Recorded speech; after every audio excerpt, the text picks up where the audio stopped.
Our presentation today is going to look at a framework, an intervention framework, the Universal Design for Learning. And we want to understand why it is not popular in the United Kingdom, yet it is very well used in America. So, what is the Universal Design for Learning and what is the theory behind it? So, the universal design is an educational theory whose general philosophy is similar to that propounded by John Dewey. And it argues that for learning to take place, the priority must be the environment and the child. And Kolb here are quoting John Dewey and say, a child's mind is not a tabula rasa, but can actively engage and create meaning as they interact with the environment and continuously reconstruct the experience. So, most of the education systems are designed to be implemented from top to bottom and treat children as empty vessels, waiting to receive knowledge from their teachers. And yet, the pedagogical philosophy of UDL is that all children of any abilities or needs can progress and learn if the classroom environment is conducive to learning. So, as the number of autistic pupils enrolling in mainstream secondary schools across the world, we need to look at interventions that can help them to access the curriculum because they face barriers when accessing this curriculum. So we have to continuously look for an inclusive framework to remove the barriers for autistic pupils in mainstream schools. And this is the reason why we are looking at the universal design for learning, because it's a relatively new approach. So those ones who would like to read further on this approach at your own time, you can visit ResearchGate on my profile, Tendai Quarry, and you can see this article here. How useful is the universal design for learning in supporting autistic pupils in mainstream schools? So, where is the universal designing for learning concept originating from? It actually develops from universal design. And what is universal design? Universal design is an architectural concept which originated from the view that the environment and buildings should be designed from the start to allow accessibility to all people of different abilities. That is, buildings, when they're being constructed, they should, from start, have access for people of different abilities, physical or mental, visible or invisible, any disability. And the universal design aims to create more accessible, user-friendly environments and buildings without the need to make further extensions or specialized adjustments to accommodate disabled people. So here we are simply saying that we don't have to look and say, oh, we made a mistake on this building. We forgot to put maybe a ramp for wheelchairs to access the buildings. No.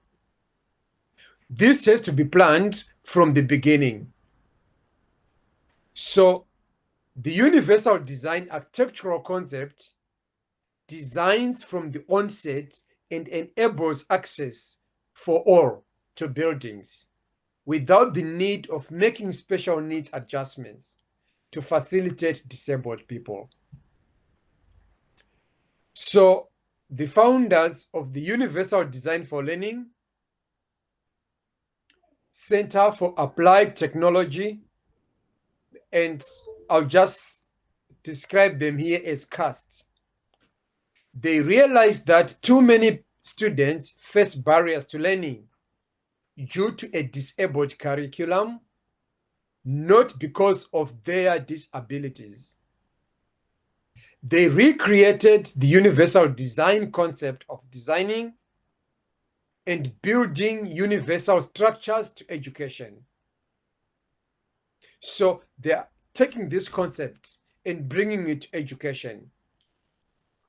So following the universal design approach, it entails that educators must plan their lessons and accommodate all learners from the start, not as an afterthought. And again, in both universal design and universal design for learning, retrofitting is costly, time-consuming, and damages the confidence of the users. So here we are saying that retrofitting simply means redesigning, replanning.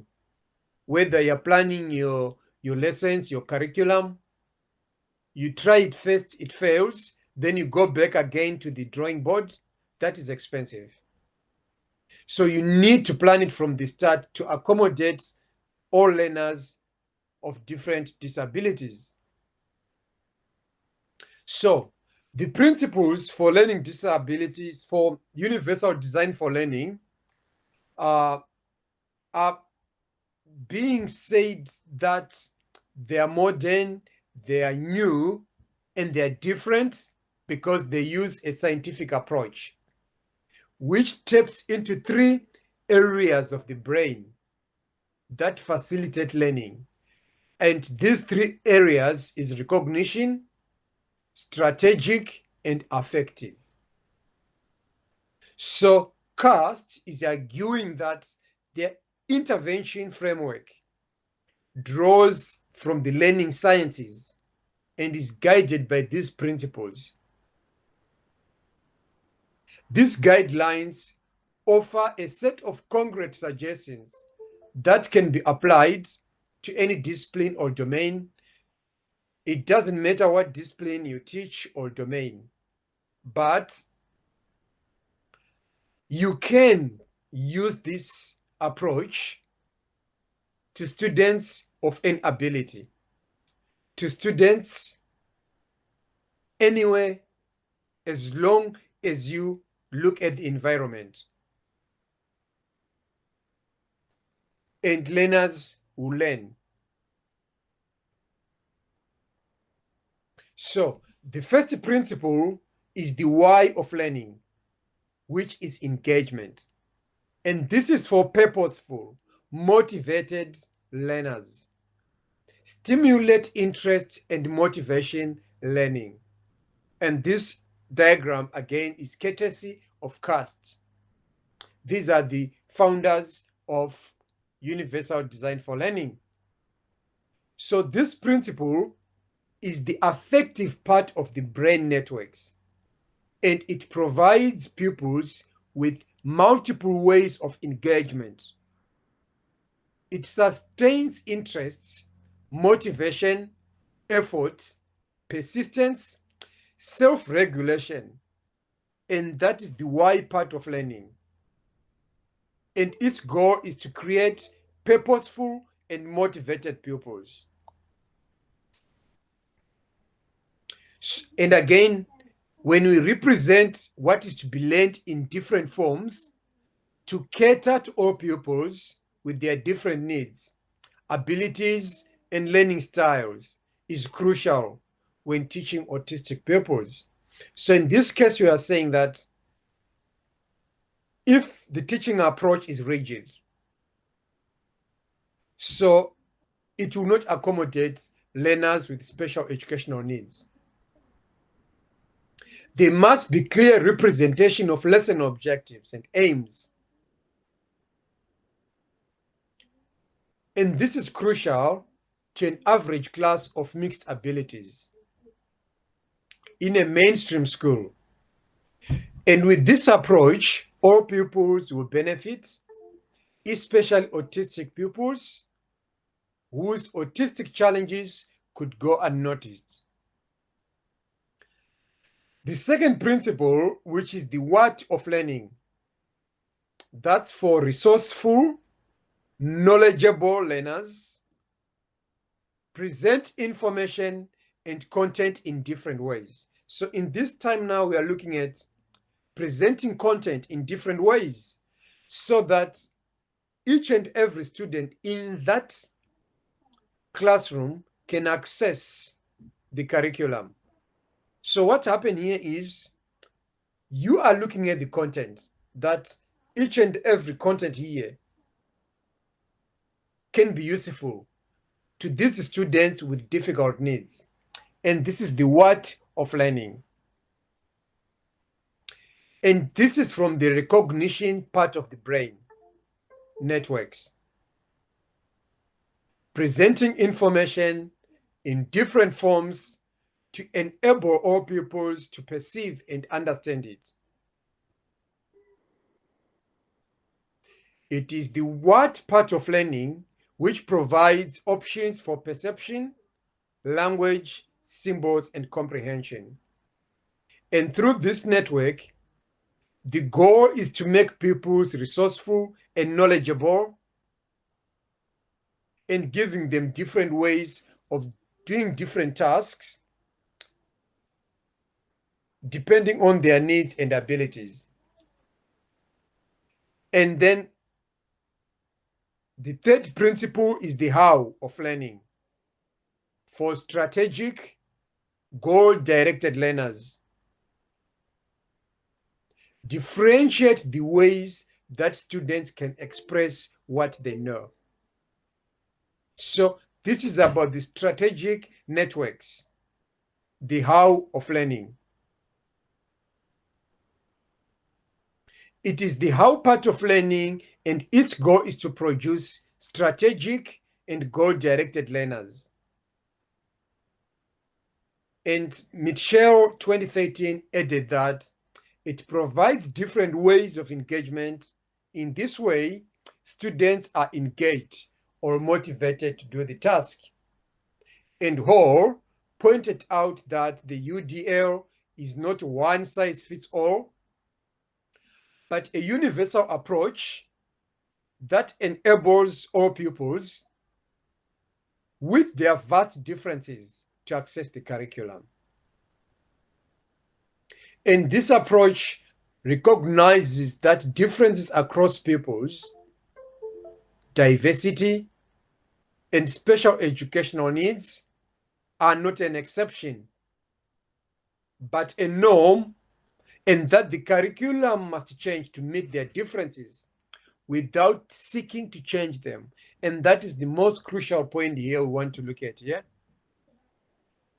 Changing the curriculum, but not changing the child, not changing the student. Change the curriculum to meet their needs. Do not seek to change the students.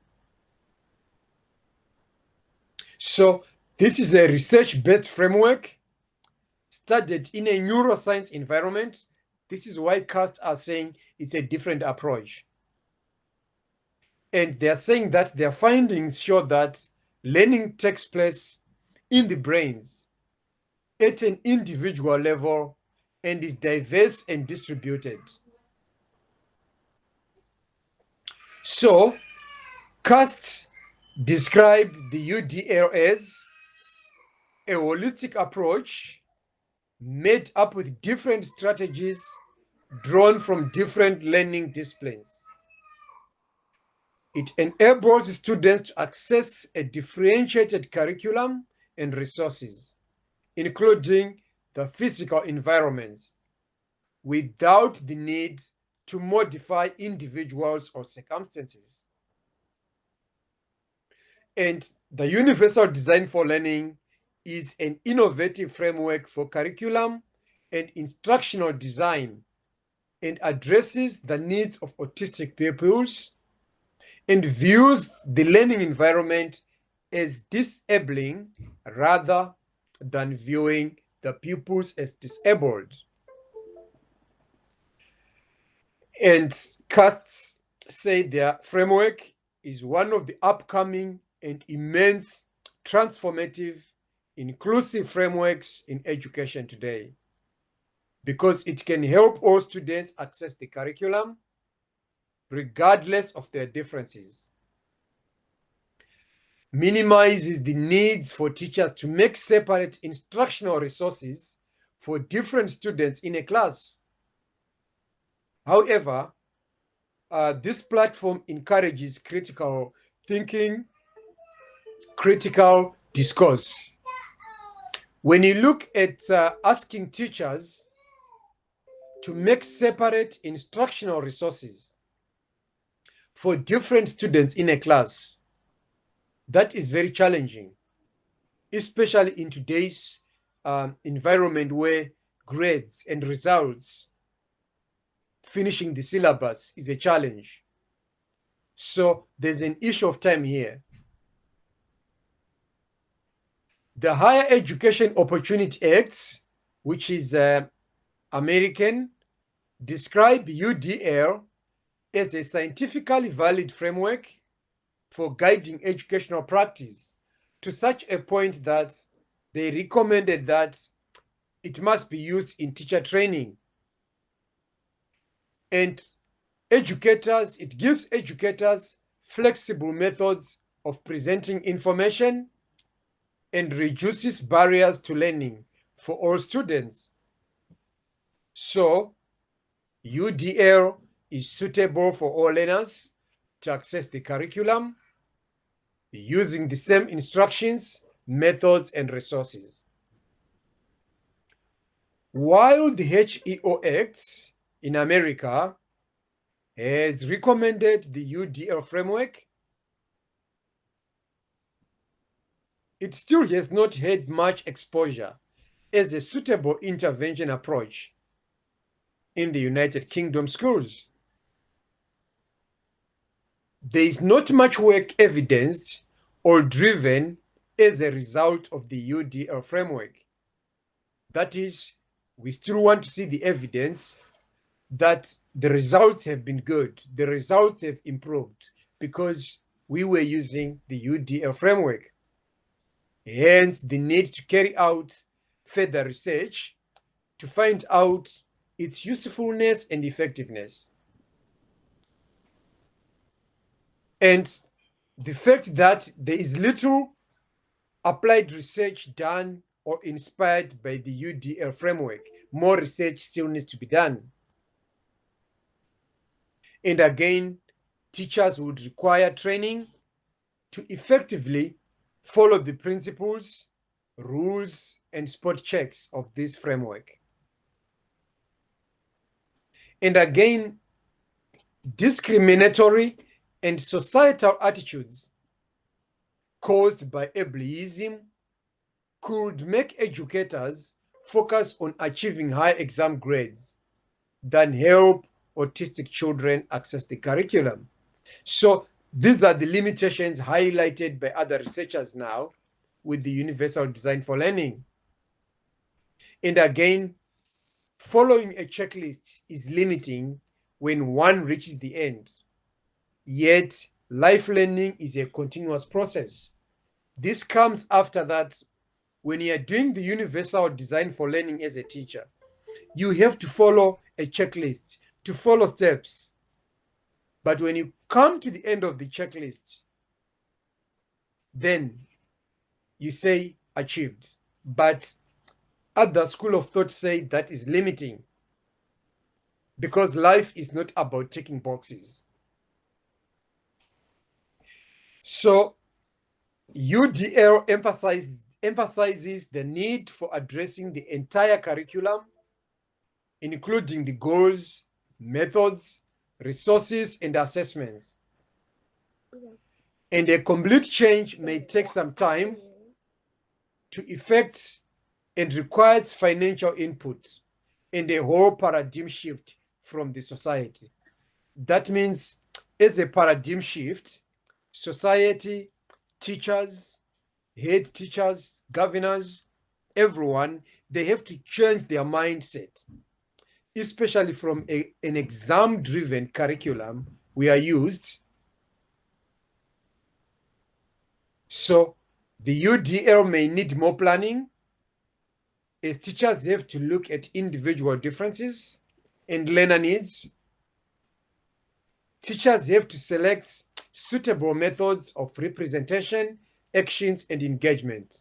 That's a limitation on its own as well. And I've mentioned again that it's not empirically validated, lacks research-based evidence to prove that it improves learning outcomes. There are a lot of interventions out there, and some are not suitable for mainstream classrooms, and some have not been checked, researched, do not give evidence, despite being very popular as well. The UDL may disrupt the current and non-exam driven curriculum, teaching and learning methods, and may lead to resistance by teachers to change, as they may prefer to do things the way they've always done. So in conclusion, yes, the UDL can help teachers reduce barriers to accessing the curriculum and provide meaningful learning. But still, the challenge comes to a curriculum designed to achieve higher grades in a society where schools are measured based on their performances. That will be a challenge. And yes, autistic pupils can learn well if these guidelines are effectively applied. And effectively applying them means more time. And it's challenging the traditional, rigid, and the one-dimensional teaching approach, which is exam-driven. And remember, let's remember that we said UDL is a framework and is a philosophy. It will require a whole paradigm shift. And it will require society to have this mentality moving from the medical model of disability, which blames the disabled, to the social model of disability, which blames the curriculum. Whilst the UDL is described as an inclusive framework capable of reducing barriers to learners to all pupils, it still has got these challenges again of time, lacking evidence that it can produce good results. Yes, UDL is said to be not a one-size-fits-all, but introduce varied ways to address the needs of all pupils in their differences, which is true as well, but still, it needs a paradigm shift. Yes, it will not focus on the intrinsic deficits in learners, but can allow teachers to expect differences in all learners and plan to accommodate their variability.